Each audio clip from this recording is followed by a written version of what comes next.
I welcome you all to the module 5 of this course, and today we will be continuing with lecture 15. This will be the part 2 of the last lecture, which is successful aging part 1. So before we talk about today's lecture, let me give you a brief recap of what we discussed in the part 1 of this lecture.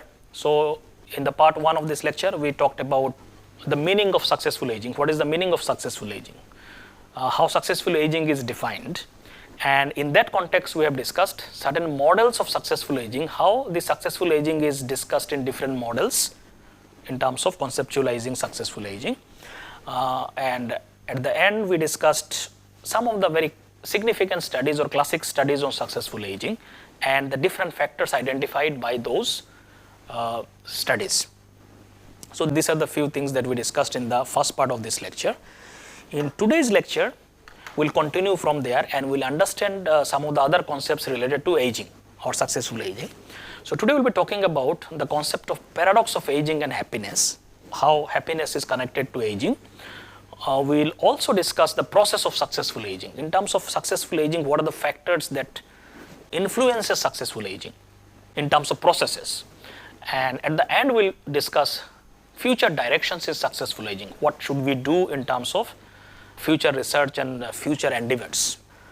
So let's start today's lecture. So today we'll be start with the concept of paradox of aging.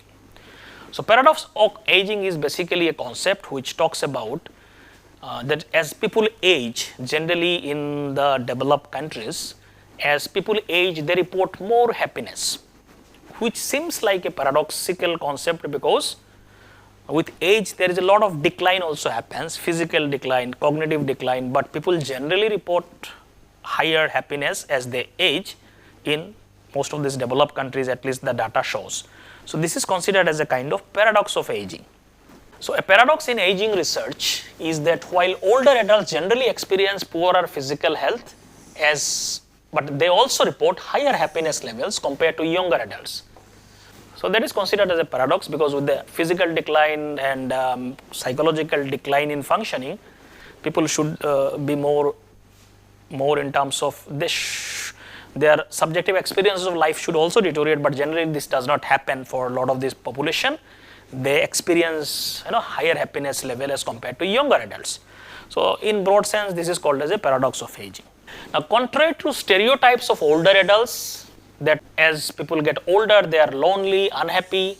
Studies shows lower depression rates in older adults as compared to younger adults and reduced negative effect compared to younger adults. So their negative emotions are also less actually experienced by older adults, with positive emotions remaining stable.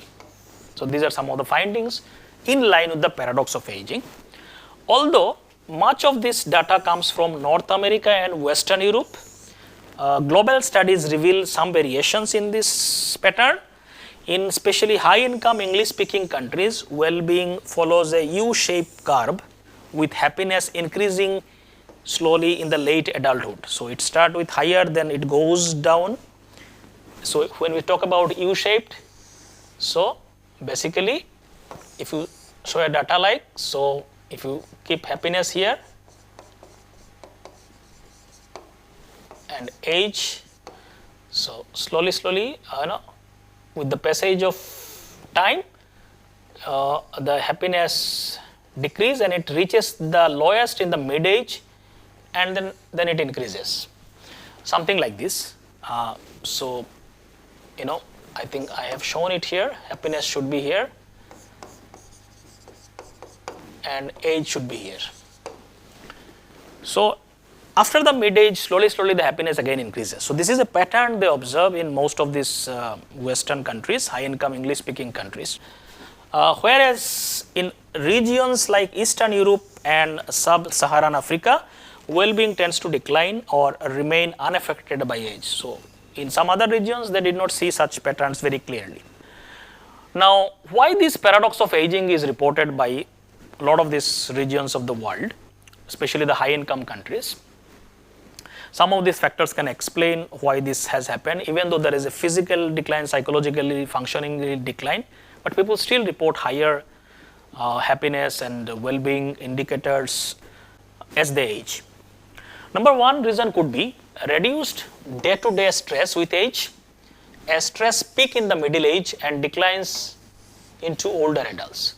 So why people report the lowest level of happiness in the mid-age is one of the reason is that middle age is something from 40s, 50s or maybe from 35 to maybe 50 years of age. That middle age is somewhere the stress is highest in one's life because of so many responsibilities, family responsibilities, professional responsibilities. Stress is at the peak level in the middle age. So probably at that time people report less happiness. But this whole stress of middle age declines once the people reaches this older adulthood as they cross 60 and so on. For instance, studies shows the study of 1.5 million Americans found that stress was highest around the age of 50 and decreases significantly in 70s. This decrease may reflect a shift in how older adults perceive stress, as they may view events like minor disagreement as less distressing based on past experiences. People also grow and become more mature and experienced. So the way they perceive stress, the event and all these things actually decreases because of their maturity and so on. So that could be, what some of the research shows. So this could be one of the reason that stress of the life overall generally decreases as the people enters into old age. Second reason could be why this paradox is observed is that older adults generally improve in emotion regulation, known as emotional maturity hypothesis, and prioritize emotion regulation as developmental goals. So research shows that older adults, obviously, as we progress in our life from our learning experience, we are better able to regulate our emotions. We are better able to control our emotions. This happens as a result of experiences of our life. So emotional maturity increases. This is something very clear as people age. And because of that also prioritize emotion regulation as a developmental goal. So people are able to regulate emotions. So the effect of negative emotions and so on, they are able to regulate them much more. And so their impact is much less. For example, older adults show a greater ability to reframe negative events to reduce emotional impact and to find positive aspect in challenging situation. So people in the old age are better able to reframe things and look into positive dimensions and so on because of their maturity and so on. So that also enhances the quality of their emotional life. Evidence suggests this enhanced regulation helps maintain high positive emotions effect and low negative emotion, as observed in a study of tracking moods in individuals aged from 18 to 94 age, one of the study where they tracked the moods of people in all this age group from 18 to 94, where older adults showed more mood stability as compared to the younger ones in the study. So thus older adults' perception and management of stress may explain why they report greater well-being in their old age, because they are more wise and they are more mature and they are better able to handle their emotions. So that could be another reason why people report more happiness and well-being in the old age. Now, one particular theory which very specifically deals with this aspect of paradox of aging and can explain it very clearly, apart from these factors, is called as socio-emotional selectivity theory. In short, it is also called as an SST. Now, this SST or socio-emotional selectivity theory proposed by Laura Carstensen suggests that as people age, their perception of time influences their social goals and emotional priorities. Because as people age, how they perceive time is an important factor that shifts their priorities of life. So older adults, recognizing that time is limited, because as people reach old age, they realize that their time, whatever time is left in their life is very less. So time perception changes. So therefore what they do, they prioritize emotionally meaningful relationships and experiences over acquiring new knowledge and expanding social circles and so on. So their priorities in life changes because they perceive their lifetime is very limited. So now they cannot, generally they don't waste their time on unnecessary things. They prioritize things which are emotionally more important. Like they will give more focus on emotionally meaningful relationship with people who are close to them. They will spend more time with them because that is what enriches their life rather than focusing on too much of other things. Because they feel their time is limited. So they prioritize only things which are emotionally fulfilling. One could be focusing on close relationships. They seek deeper connections, positive interactions, and emotional satisfaction rather than novelty and exploration, which is part of young age and so on. Those things are less, they give less priority on these things. They focus on deeper connection with people, positive interaction, emotional satisfaction, whatever gives them, they focus on those things. So because of this limited time perception, their whole priorities of life changes. And they only focus on emotionally fulfilling experiences of life, which makes them more happier. Now, what is the implication of this model on older adults? Some of these things I have already mentioned.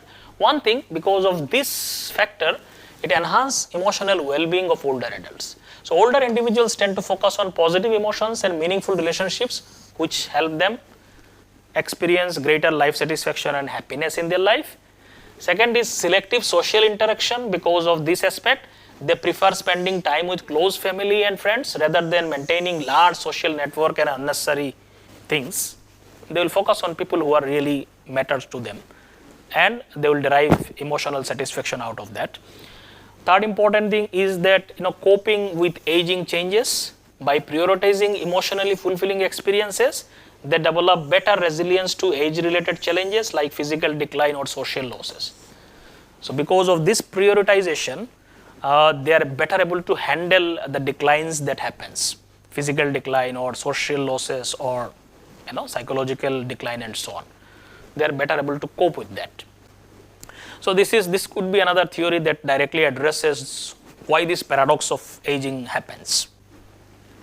Now let us look into some of the process models of successful aging. That all the other models that we talked about in the last lecture or the studies that we talked about, they are only identifying factors that are responsible for successful aging. Now let us look into some of these models or some of the processes that are involved in successful aging. How people maintain that or adapt to losses related to aging. What is the process involved in it? So we'll look into some of these models that focuses on processes rather than just identifying factors. So research on successful aging has evolved from identifying just characteristics, which we discussed in some of the classic studies in the first part of the lecture, which predicts who ages successfully, to exploring processes by which successful aging happens. What is the process involved in it? So we'll be focusing here on the processes. So this shift reflects a broader interest in understanding how people adapt to aging and maintain well-being throughout their lifespan. How people maintain it. What is the process involved in it? Let us look into this aspect. Some prominent process models have emerged in recent studies. We'll discuss few of them. Processes discussed in these models will have applied implications in terms of intervention and strategies for successful aging. So these processes will be very helpful in terms of actually, applying this understanding in terms of strategies for successful aging or interventions for successful aging. One such model is called as selection optimization compensation model. In short, it is called as SOC model. The selection optimization compensation model, it was introduced by Baltis in 1990 and it was expanded later. So this model emphasizes a lifespan development perspective, focusing on behavioral and psychological processes that help individuals adapt to age-related losses. So this model focuses on, as people age, how they adapt to losses associated with aging, how they adapt. So that is the process aspect to it. So the SOC model addresses how older adults balance losses such as decline in cognitive processing, speed, neural efficiency, sensory acuity, and gains like social status, wisdom, and family respect. So how people addresses those losses and and certain gains in life. So this model says there are three strategies that people use to maintain and enhance their functioning in the later life. These three processes or strategies are, which are mentioned in the name of the model. One is selection, second is optimization, third is compensation. So let's see what are these three. Selection basically means it involves narrowing focus to activities of high personnel value. As we have already discussed in the socio-emotional selectivity theory, SST model, that people as they age, they change their priorities from a lot of these peripheral things to only emotionally valuable thing. So this model also says that as the people age, they narrow their focus on highly personal valuable things. This selection can be elective based on choices or loss based. Sometimes this what they select, what they give importance to, can be decided by certain losses in life, such as which is necessitated by physical and functional limitations. For example, someone might opt to reduce athletic participation to focus on professional and personal relationship if faced with a chronic condition, might forego sports altogether. So let's say someone is involved in sports and other things. Because of certain chronic condition as they age, they may not be able to continue such athletic or physical activities. Then they will just select and opt to reduce those activities because of the limitations and focus on other valuable activities of personal value, like maybe personal relationship or professional relationship, whatever is important at that time. So they will narrow down their selection process based on what is more adaptive and valuable in their life. So that is called as a selection part. Second is optimization. Here individual invest in improving skills and capabilities for chosen activities. So once somebody chooses something, they will also optimize that whatever choice they made in their life. So they will invest on improving skills and capabilities for whatever they chose to do in the later life. For example, a grandparent might take a course on smartphone usage to better connect with grandchildren and so on. As the time passes, so they may find newer things in their as they age, and the new generation may have the different capabilities and skills in terms of technology and so on. Because they prioritize their connection with the close family members, probably they will enhance their skills in those technology related things to better connect with their, for example, grandchildren and so on. So they will optimize their skills because they give importance to close relationships and so on. So in order to optimize that, they will enhance skills according to that to maintain their well-being. The third factor is called compensation. This strategy uses aids or alternative methods to maintain involvement in valued activities.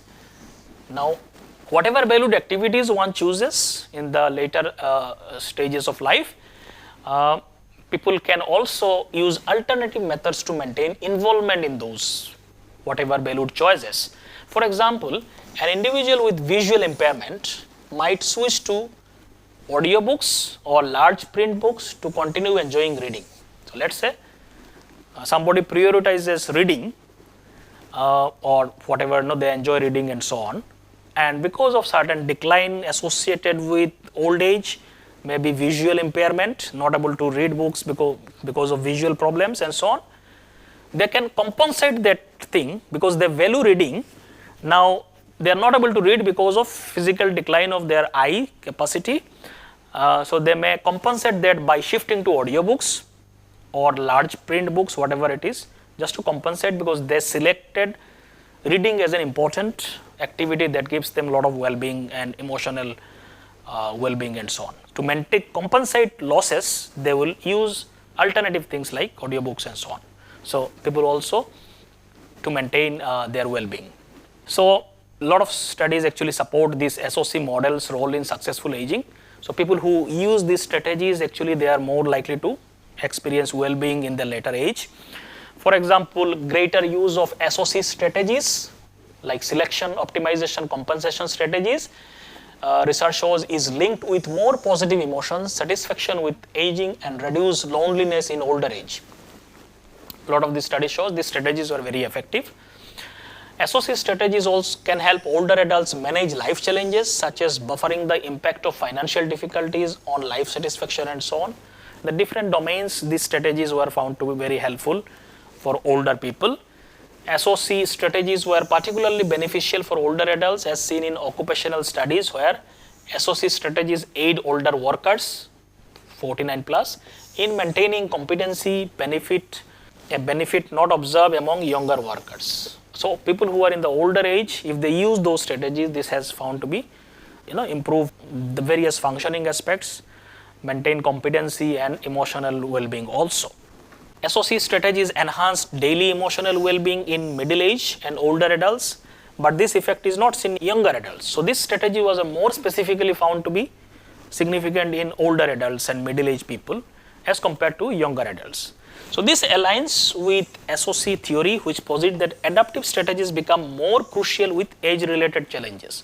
So these strategies are they become more significant with certain age-related losses and declines. So research shows these strategies can be utilized by people, and people who successfully age probably use these strategies. Another model that talks about the process of successful aging is called as proactivity model of successful aging.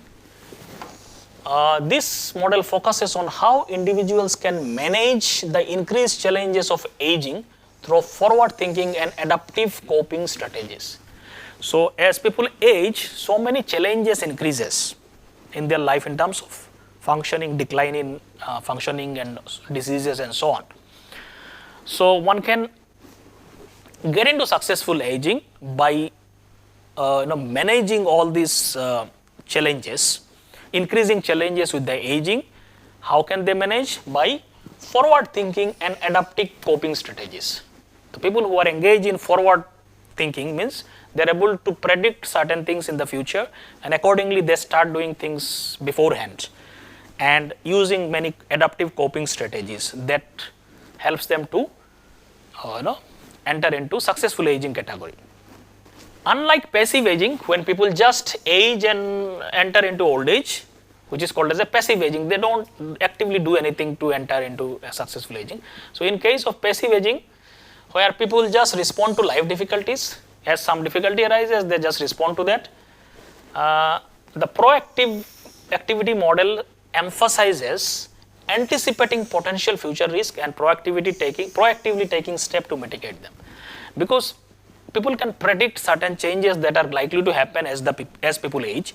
So focusing on those possible changes that are going to happen and take steps beforehand. So that's called proactively taking steps to mitigate all these problems before they actually happen.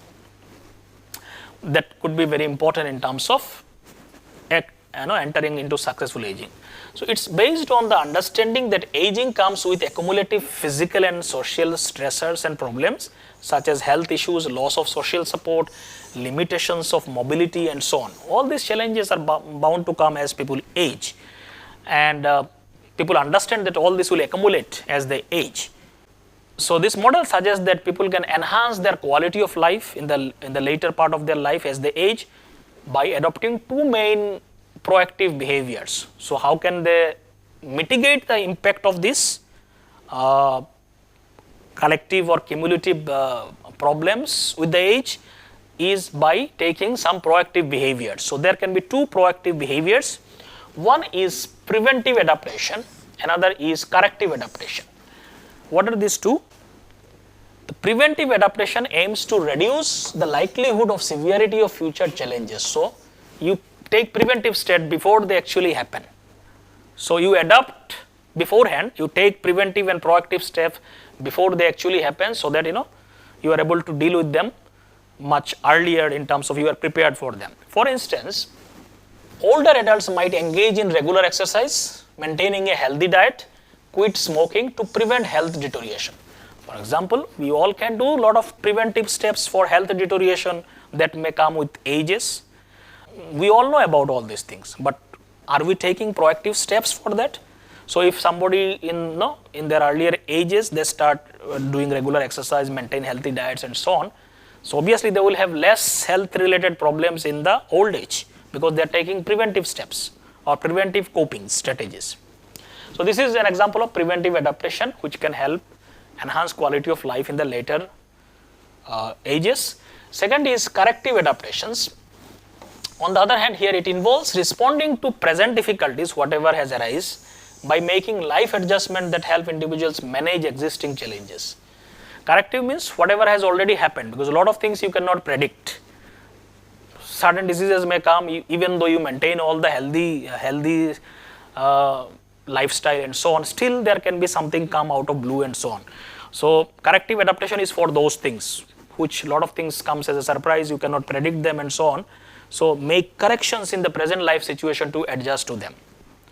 So that is what is about corrective adaptations. For example, someone managing a chronic illness, some illness suddenly came like diabetes, might seek out resources. So corrective adaptation means now this has already happened, now what to do with that. So you can seek out resources such as social support or health information to help them navigate day-to-day life and improve the well-being. How can you minimize the impact of whatever, let's say some chronic condition has happened like diabetes and so on. How can you minimize their impact and and reduce their impact on your life so that your quality of life is much better. So in that conditions you take all the steps necessary, like seek out resources, help from other health information, whatever it is, regular doctor's visit and so on. You can take all these corrective adaptations to minimize the impact of some negative event and enhance the quality of life. So that's called corrective adaptations. This model says we can enhance the quality of life with the age by using preventive adaptation as well as corrective adaptations. Now empirical, lot of studies support this model. For example, in a longitudinal study of 357 adults aged 72 to 98, those practicing preventive behavior such as exercising and quitting smoking reported higher quality of life in their later stages of life. Similarly, study of about 3,000 individuals aged 50 to 70 found proactive coping to be linked to better physical health. So those who are taking proactive coping strategies, they had much better physical health in their later stages of life. Another study with 2,971 participants aged 25 to 75 found that future-oriented planning was associated with increased life satisfaction reported by those participants. So together these findings suggest that planning ahead and engaging in proactive coping and preventive behavior contributes improved physical and emotional well-being in adulthood. So a lot of these studies actually support the concept of this particular proactive model. Now if you just summarize what we have studied from different factors from the first part of this lecture to this part. So studies shows the diverse factor which could contribute to successful aging. I just listed some here, like maintaining obviously the physical health is one aspect to it which is very important, like maintaining physical health with diet, exercise, healthy habits proactively can be very helpful.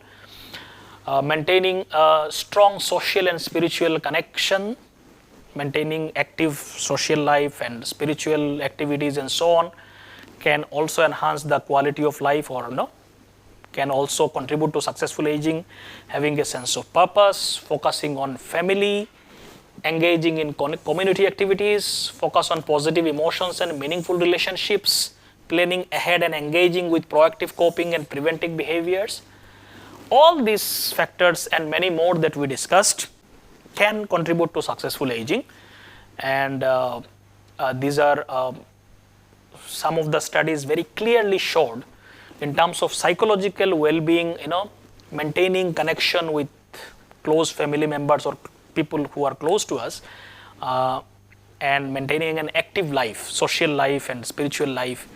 All these factors can contribute very strongly to the successful aging as we age or as we enter in the later stages of our life. So what is the future direction in successful aging in terms of what should we take away message from all this understanding and focus in terms of future studies and future understanding? So as the global population ages, society must explore new ways to support this successful aging by fostering purpose, engagement and well-being among older adults. So this is the main takeaway from all these studies, that since this demography of population is shifting and large number of population is actually entering into old age and this number is increasing, because of improvement in medical facilities and life expectancy and so on. As a society, we all should be prepared to support this population to enter into successful aging, so that they are not just surviving somehow, rather than they are successfully entering into successful aging category, so that they are active, contributing to their life and the people around them and so on. So they also feel purpose, engagement and well-being in the later stages of life. So this is like societal responsibility we all have. Research shows that a sense of purpose and active engagement in later life promotes happiness and health. This is like a lot of these models and research indicated. Therefore, at societal and community level, it is essential to create opportunities for older adults to remain meaningfully engaged. Now, how can older adults remain more engaged and have a meaningful and purposeful life in society? Obviously, they can do whatever they want to do, but the thing is, as a society, we also give them opportunity, because this is not just an individual thing, it is also a societal thing. So, wherever they are living, they should also get opportunity to get engaged, have an active life. Those facilities has to be there, so that they also feel a sense of purpose and active engagement in later life. So, as a society, we should ensure that this is available for them. So, developing intergenerational connection can also play a very key role, which is connected to a meaningful relationship, allowing older adults to form new relationship beyond family and close communities, which can enhance social integration and reduce isolation. So, this has come again and again in all these studies. Connection with other people, relationship, all this plays very important role. So finding those opportunities for connection in the community setup is also very important. Social integration, which will reduce isolation among this group and enhance the quality of their life. So as a society, we should or kind of provide such opportunities for this population. We should also address the economic and healthcare disparities that affect aging. This is also very important as this population is increasing. Whatever economic and healthcare disparities which can influence this population, we should reduce those barriers. Socio-economic challenges such as limited access to healthcare, food insecurity, housing instability accumulate over time and can severely impact the quality of aging. All these factors can deteriorate the quality of life, like socio-economic challenges, limited access to healthcare, housing problem and so on. All this can accumulate and collectively can impact the quality of life. So we should be careful about those factors also, apart from just psychological factors. Healthcare providers can aid in early detection by assessing not only physical health but also psychological, social and financial well-being of older adults. This comprehensive approach can help address their diverse needs. So people have diverse needs, not just psychological, they have financial, psychological, social, all kinds of needs has to be properly assessed, and they can be, this kind of comprehensive approach has to be taken to address the well-being of old age population. Furthermore, given the demographic shift that is happening, younger generation should also consider their attitude towards aging and support policies. Because there is always maybe sometimes this whole gap between younger generation and older generation because of lack of connection and understanding, which may hinder a lot of these things, because younger generations are taking policy decisions and so many things. So if those barriers we can reduce by these research findings and interconnections, probably younger generation will support a lot of these policies and other things which are good for older population, which addresses need of this population. So by proactively addressing these issues now, society can create a foundation for sustainable improvement that will support aging population in the years to come. So these are all different factors, multiple factors, all this comprehensive approach has to be taken and addressed slowly so that we can build a foundation so that we can address their issues, especially after a few decades when this population will be of a much larger group. We'll have foundation to address those issues. So the work has to start from today itself, so that that foundation can be built and can be supported when this population is, the number of population is very high in this particular group. So these are some of the future implications that we need to be careful. and these are all informed by the researchers. So with this I stop here. Thank you.